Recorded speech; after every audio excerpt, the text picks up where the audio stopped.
भक्तों, स्वयं भगवान श्री कृष्ण ने बताया है कि कौन से वृक्ष घर में लगाने शुभ होते हैं, जिन्हें घर में लगाने से अकाल मृत्यु भी नहीं होती और परिवार में सुख समृद्धि बनी रहती है और घर में माता लक्ष्मी का वास होता है। भक्तों, आपको बता दें कि जो अमीर लोग होते हैं इन्हीं पौधों को अपने घर में लगाते हैं, तो आप भी इन पौधों को अपने घर में जरूर लगाएं। भक्तों, यह बहुत ही पुरानी और अद्भुत घटना है। एक बार माता रुक्मिणी जी ने बड़ी ही विनम्रता से श्री कृष्ण से प्रश्न किया, हे नाथ, कृपया यह बताइए कि मनुष्य को अपने घर के आंगन या द्वार के सामने कौन कौन से वृक्ष अवश्य लगाने चाहिए। ऐसे कौन से पवित्र वृक्ष हैं जिनके रोपण से घर से दरिद्रता दूर हो जाए, शत्रुओं का भय मिट जाए और भूत प्रेत, रोग तथा पिशाच जैसी बाधाएं पास तक न फटकें। भगवान श्री कृष्ण मंद मुस्कान के साथ माता रुक्मिणी को देखते हुए बोले, हे देवी, आज तुमने मानव जाति के कल्याण के लिए बड़ा ही महत्वपूर्ण प्रश्न किया है। वृक्ष तो स्वयं में देवता के समान पूजनीय हैं। उनका जीवन में योगदान कितना अद्भुत है, यह शब्दों में कहना कठिन है। देखो, वृक्ष केवल छाया ही नहीं देते, वे वातावरण को भी शुद्ध करते हैं। उनके होने से घर में सकारात्मक ऊर्जा का संचार होता है, मनुष्य का मन प्रसन्न रहता है और घर आंगन में सुख समृद्धि का वास होता है। सच तो यह है कि जब किसी भवन के पास उचित वृक्ष लगे हों तो वह स्थान देवताओं के निवास के समान पवित्र हो जाता है। भगवान आगे कहने लगे, हे रुक्मिणी, घर के सामने सही वृक्ष लगाने से न केवल घर की शोभा बढ़ती है, बल्कि वह स्थान वास्तु दोषों से भी मुक्त हो जाता है। ऐसे वृक्ष घर की रक्षा देवताओं की तरह करते हैं और नकारात्मक शक्तियों को दूर भगा देते हैं।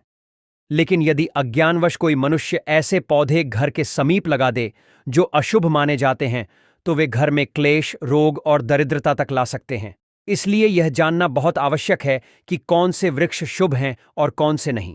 इतना कहकर भगवान श्री कृष्ण ने माता रुक्मिणी को एक प्राचीन कथा सुनाने का संकल्प किया और बोले, हे देवी, तुम ध्यान से सुनो। यह कथा केवल वृक्षों के महत्व को ही नहीं बताती, बल्कि यह भी सिखाती है कि कौन से पौधे मनुष्य के जीवन में सुख समृद्धि लाते हैं और कौन से उसके दुर्भाग्य का कारण बनते हैं।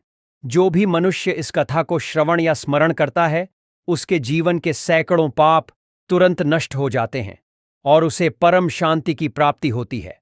भक्तों, इस प्रकार भगवान श्री कृष्ण स्वयं वृक्षों की महिमा का गान करते हैं और मनुष्य को यह बताते हैं कि प्रकृति केवल हरी भरी छाया ही नहीं देती, बल्कि वह हमारे भाग्य, हमारे सुख और हमारे जीवन की रक्षा भी करती है। भक्तों, आगे बढ़ने से पहले अगर आप भी चाहते हैं कि माता लक्ष्मी का आशीर्वाद आपके ऊपर सदैव बना रहे, तो इस वीडियो को एक लाइक करके आपके अपने चैनल को सब्सक्राइब कर लें और कमेंट बॉक्स में जय लक्ष्मी माता लिखकर अपनी हाजिरी अवश्य से लगाए। तब देवी रुक्मिणी कहती हैं, हे प्रभु, मैं इस कथा को अवश्य ध्यान से पूरा सुनूंगी, कृपया मुझे आप कथा सुनाएं। तब भगवान श्री कृष्ण कहते हैं, हे देवी, पूर्वकाल की बात है। मध्य देश में एक अत्यंत शोभायमान नगरी थी। उस नगरी में गोपाल नाम का वैश्य अपनी पत्नी सुमित्रा के साथ निवास करता था। गोपाल भगवान विष्णु का भक्त था और वह नित्य भगवान विष्णु की पूजा करता था। गोपाल की पत्नी सुमित्रा भी गृह कार्य में दक्ष थी। घर में धन धान्य की कोई कमी नहीं थी।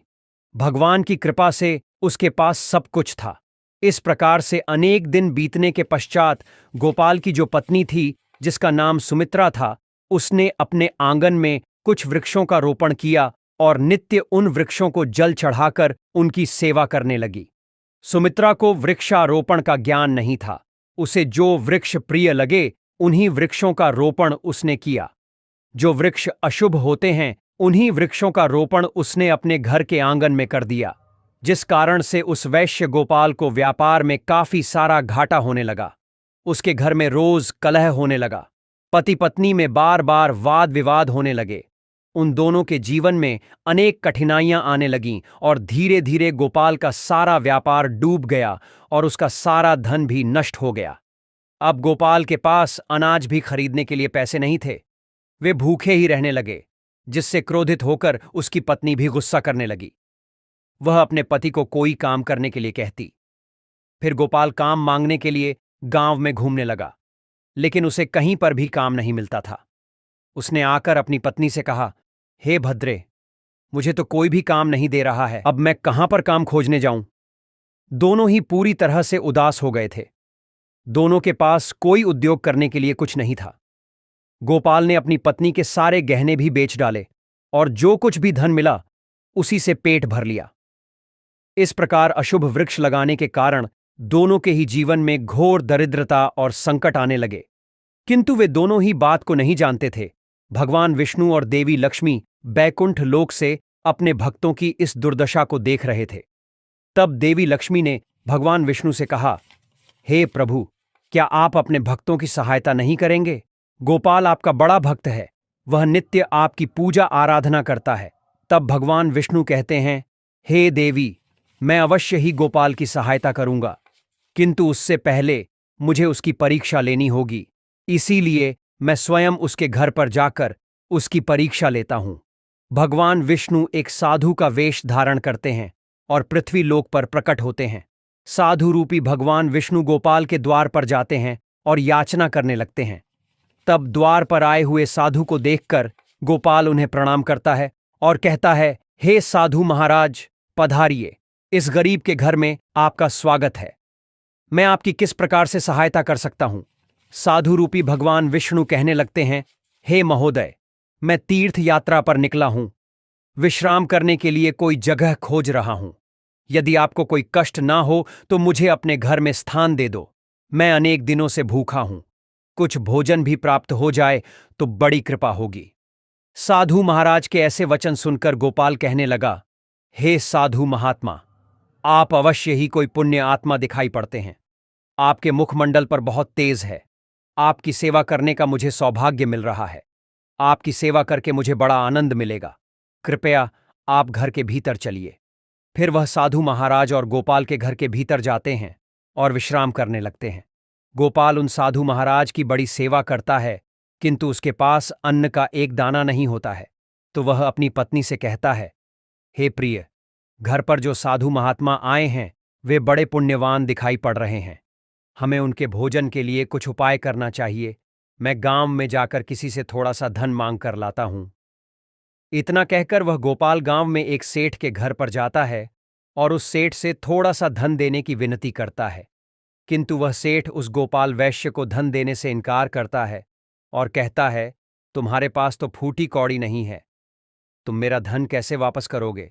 तब गोपाल कहता है, हे सेठ, कृपा करके आप मुझे थोड़ा सा धन दे दीजिए, मैं जल्दी ही आपको लौटा दूंगा। यदि मैं धन नहीं लौटा पाया तो आप मेरा घर ले लीजिएगा। गोपाल की बात सुनकर सेठ को उस पर थोड़ी दया आती है और वह उसे धन देते हुए कहता है, हे वैश्य, यदि तुमने धन नहीं लौटाया तो तुम स्वयं ही मुझे अपना घर सौंप देना। तब वह वैश्य गोपाल कहता है, हे सेठ, मैं वचन देता हूं कि यदि मैंने धन नहीं लौटाया तो मैं आपको मेरा घर सौंप दूंगा। गोपाल उस सेठ से धन लेकर बाजार से दूध, चावल, सब्जी, आटा, शक्कर आदि खरीद लेता है और लौटकर अपने घर आ जाता है। फिर वह अपनी पत्नी से कहता है, हे प्रिय, तुम उन साधु महात्मा के लिए भोजन बनाओ। फिर गोपाल की पत्नी सुमित्रा भोजन बनाती है और उन साधु महात्मा को भोजन परोस देती है। इस प्रकार गोपाल की भक्ति और निष्ठा को देखकर वे साधु महाराज बहुत प्रसन्न हो जाते हैं। भोजन हो जाने के पश्चात वे जाते जाते गोपाल से कहते हैं, हे वैश्य, मैं तुम्हारी भक्ति और आदर सम्मान से अत्यंत प्रसन्न हूं। तुम्हारी जो भी कामना है मुझे बताओ, मैं अवश्य पूरी करूंगा। तब गोपाल कहता है, हे महात्मा, आपका आशीर्वाद ही हमारे लिए सब कुछ है, किंतु मैं आपसे यह जानना चाहता हूं कि किस पाप के कारण मुझे दरिद्रता का दुख भोगना पड़ रहा है। हमने तो भगवान विष्णु की भक्ति की है, फिर हमारे जीवन में दरिद्रता क्यों आई है? इसका क्या कारण है और इस दरिद्रता को दूर करने के लिए मुझे क्या क्या उपाय करना चाहिए? तब वह साधु महात्मा कहते हैं, हे वैश्य, मैं जब तुम्हारे द्वार पर आ गया था तभी मुझे यह तय हो गया था कि तुम्हारे जीवन में घोर दरिद्रता और संकट आए हुए हैं, क्योंकि तुम्हारे भवन के सामने जो वृक्ष है वही तुम्हारी दरिद्रता का कारण है। इसीलिए तुम इन वृक्षों को हटाकर उनके स्थान पर शुभ पौधों का रोपण करो। तुम्हारी पत्नी ने तुम्हारे भवन के सामने जिन वृक्षों का रोपण किया है वे अशुभ वृक्ष हैं, उन्हीं के कारण तुम्हारी ऐसी दुर्दशा हुई है। तब गोपाल कहता है, हे महात्मा, कृपा करके मुझे बताइए कि घर के सामने कौन से वृक्ष लगाने चाहिए जिससे घर में सुख समृद्धि हो और कौन से वृक्ष नहीं लगाने चाहिए। कृपा करके आप मुझे विस्तार से समझाइए, मैं आपका बड़ा आभारी रहूंगा। फिर वह साधु महात्मा कहते हैं, हे वैश्य, ठीक है, अब मैं तुम्हें उन शुभ वृक्षों के विषय में बताता हूं जिन्हें घर के पास लगाने से शुभ फलों की प्राप्ति होती है। इसीलिए तुम ध्यानपूर्वक सुनो। हे वैश्य गोपाल, किसी जलाशय के समीप पीपल का वृक्ष लगाओ। पीपल का वृक्ष लगाने से जो फल मिलता है वह सैकड़ों यज्ञ के समान होता है। जब पीपल के पत्ते उस जलाशय में गिरते हैं तो वे पिंड के समान होकर पितरों को तृप्त करते हैं। इससे सभी प्रकार के पितृदोष समाप्त हो जाते हैं। जो मनुष्य नित्य स्नान करके पीपल को स्पर्श करता है वह सभी पापों से मुक्त होता है और कभी पराजित नहीं होता है। पीपल को स्पर्श करने से लक्ष्मी की प्राप्ति होती है और उसकी प्रदक्षिणा करने से आयु में वृद्धि होती है। पीपल की जड़ में श्री विष्णु, तने में शिव जी और अग्रभाग में ब्रह्मा जी स्थित रहते हैं। अमावस्या के दिन पीपल को प्रणाम करने से जो फल मिलता है वह 1000 गाय के दान के बराबर होता है। इस संसार में पीपल के समान कोई वृक्ष नहीं है। साक्षात श्री हरि इस वृक्ष के रूप में पृथ्वी पर विराजमान है। पीपल के वृक्ष को चोट पहुंचाना अथवा उसकी टहनी तोड़ना महापाप माना गया है। ऐसा मनुष्य नरक में रहता है और जो पीपल को जड़ से काटता है उसका कभी नरक से उद्धार नहीं होता है। हे वैश्य, अब मैं तुम्हें दूसरे वृक्ष के बारे में बताता हूं। आंवले का फल समस्त लोकों में प्रसिद्ध और परम पवित्र है। आंवले को लगाने से स्त्री और पुरुष जन्म मृत्यु के बंधन से मुक्त हो जाते हैं। यह पवित्र फल भगवान विष्णु को अत्यंत प्रसन्न करने वाला एवं शुभ माना गया है। इसको खाने से सभी पापों से मुक्ति मिलती है। आंवला खाने से आयु बढ़ती है। उसका जल पीने से रोगों का नाश होता है और आंवले को जल में मिलाकर स्नान करने से दरिद्रता दूर हो जाती है तथा सभी प्रकार के ऐश्वर्य प्राप्त होते हैं। जिस घर में आंवला सदा मौजूद रहता है उस घर में कभी भूत प्रेत और राक्षस नहीं आते हैं। एकादशी के दिन आंवले की पूजा करने से संसार के सभी तीर्थों से बढ़कर फल प्राप्त होता है। जिस व्यक्ति के घर के सामने आंवले का वृक्ष होता है वहां साक्षात लक्ष्मी नारायण निवास करते हैं। तीसरा है अशोक का वृक्ष। अशोक के वृक्ष में अप्सराओं का निवास होता है। यह वृक्ष शोक का नाश करने वाला तथा निराशा को समाप्त करने वाला होता है। इस वृक्ष को घर के पास लगाने से घर में सुख शांति बनी रहती है। अशोक का वृक्ष शीतलता और यौवन प्रदान करने वाला होता है। देवी लक्ष्मी ने जब सीता के रूप में अवतार लिया था तब रावण द्वारा अपहरण के बाद उनका वास अशोक वाटिका में था। अशोक के वृक्ष ने मां सीता की बहुत सेवा की थी। इसलिए मां सीता ने अशोक वृक्ष को यह वरदान दिया था कि जिस भी स्थान पर यह वृक्ष होगा वहां उनका सदैव ही निवास होगा। चौथा है पाकड़ का वृक्ष। प्रत्येक मनुष्य को पाकड़ का वृक्ष अवश्य लगाना चाहिए। यह वृक्ष लगाने से जो फल मिलता है वह महायज्ञ के समान होता है। कलयुग में मनुष्य यज्ञ नहीं कर पाएंगे, इसीलिए उन्हें एक पाकड़ का वृक्ष अवश्य लगाना चाहिए। पांचवा है नियम का वृक्ष। नियम का वृक्ष लगाने से सूर्य देव प्रसन्न होते हैं। नियम का वृक्ष आयु प्रदान करने वाला माना गया है। इसे घर के पास लगाने से नाना प्रकार के रोगों से छुटकारा मिलता है और मां लक्ष्मी को नियम के पत्ते अति प्रिय होते हैं। इसीलिए वे नियम के वृक्ष के पास निवास करती हैं। घर के सामने नियम के वृक्ष का रोपण करने से धन संपत्ति की प्राप्ति होती है। छठा है जामुन का वृक्ष। यदि कोई मनुष्य कन्या प्राप्ति की कामना करता है तो उसे जामुन का वृक्ष अवश्य लगाना चाहिए। जिस मनुष्य के घर के सामने जामुन का वृक्ष होता है उसके घर में कन्या का जन्म होता है जो कुल का गौरव बढ़ाती है। सातवां है बेल का वृक्ष। बेल के वृक्ष में भगवान शिव और गुलाब में देवी पार्वती का निवास है। इसीलिए अगर बेल के वृक्ष के पास गुलाब का पौधा लगाया जाए तो शिव पार्वती का आशीर्वाद प्राप्त होता है। उस घर में कभी दुख और दरिद्रता नहीं आती है। उस घर में कभी अकाल मृत्यु नहीं होती है और कोई स्त्री विधवा नहीं बनती है। आठवां है नारियल का पेड़। नारियल का पेड़ लगाने से पुरुष अनेक गुणवान संतान का पिता बनता है। नारियल किसी भी धार्मिक अनुष्ठान का आवश्यक अंग होता है। यह अत्यंत शुभ माना जाता है। कुंद और मोगरे के पेड़ में गंधर्व निवास करते हैं। इसीलिए इस पौधे का रोपण अपने घर के पास करने से कार्यों में सिद्ध और शुभ फलों की प्राप्ति होती है। खासकर कला के क्षेत्र में काम करने वाले लोगों को यह पौधा अवश्य लगाना चाहिए। यदि किसी मनुष्य को चोर और लुटेरों का भय सता रहा है तो उसे अपने घर के पास कीकर का वृक्ष जरूर लगाना चाहिए। यह वृक्ष चोर लुटेरों को भयभीत करता है और घर की रक्षा करता है। हल्के वृक्ष पुण्य और लक्ष्मी प्रदान करते हैं। इन वृक्षों का रोपण करने से दुख और दरिद्रता समाप्त हो जाती है। घर की उत्तर दिशा में 5 कनक चंपा का पौधा लगाया जाए तो धन में वृद्धि होती है। केले का पेड़ भी बहुत शुभ होता है और यह घर में सुख, समृद्धि और खुशहाली लाता है। केले के पेड़ में भगवान विष्णु का वास होता है, इसीलिए घर में केले का पेड़ होने से घर में धन की कमी नहीं होती है। हर श्रृंगार के पौधे को पारिजात भी कहा जाता है।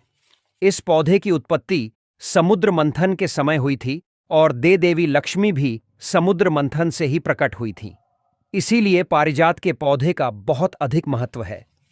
यदि इस पौधे को अपने घर पर लगाते हैं तो आपको मां लक्ष्मी की विशेष कृपा प्राप्त होगी।